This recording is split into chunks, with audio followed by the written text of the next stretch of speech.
Hello, my name is Corey Kurtz, and I'd like to thank everybody for coming today. Today I will be talking about the first plane trip that I ever had.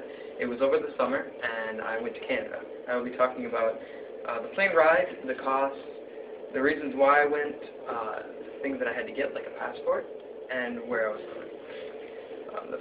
First of all, the place that I was going was Canada, and the reason that I was going was 2 years ago.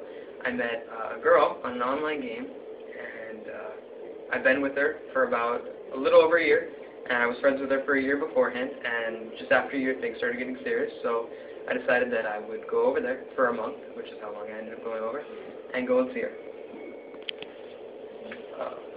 Something that I needed to be able to go over to Canada was a passport. I'm sure most people know what a passport is, but I'll just explain. It's basically just a little booklet that tells the people at the Border Patrol who you are, so they don't let anybody that's not supposed to be going over in.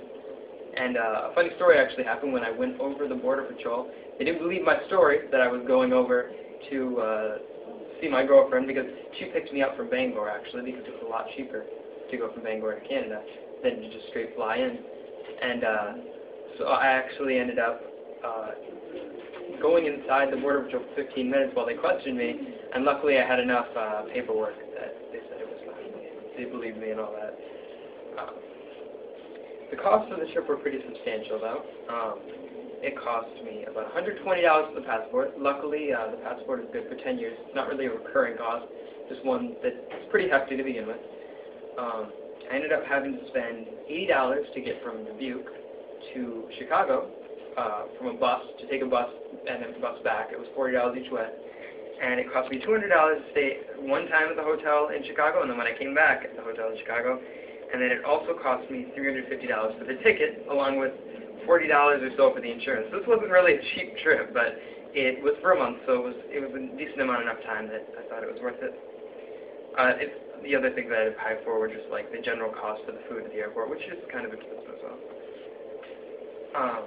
The way that I chose my plane, my girlfriend actually rode a plane a lot, so she told me that Delta was a good plane, and that actually ended up being the one that was the cheapest. So we looked at Delta, and we were researching the different types of planes that were out there, and we saw that American Airlines was pretty good as well, but we decided to stay with Delta because it was the cheapest, and that's being not full income, it was probably better to go as cheap as we could. Everybody always kept asking me, because it was my first plane ride, if I was going to be afraid of it or not, and I told them, like a little quote of my own is that if the plane was going to go down, I couldn't stop it from going down, so I might as well pretend like it's not going to, because you shouldn't get on a plane thinking you're not going to get off it. So, yeah, that was just my philosophy about it, so everybody just seemed to agree with that.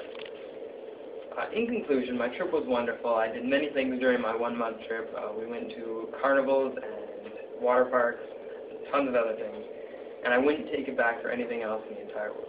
Thank you.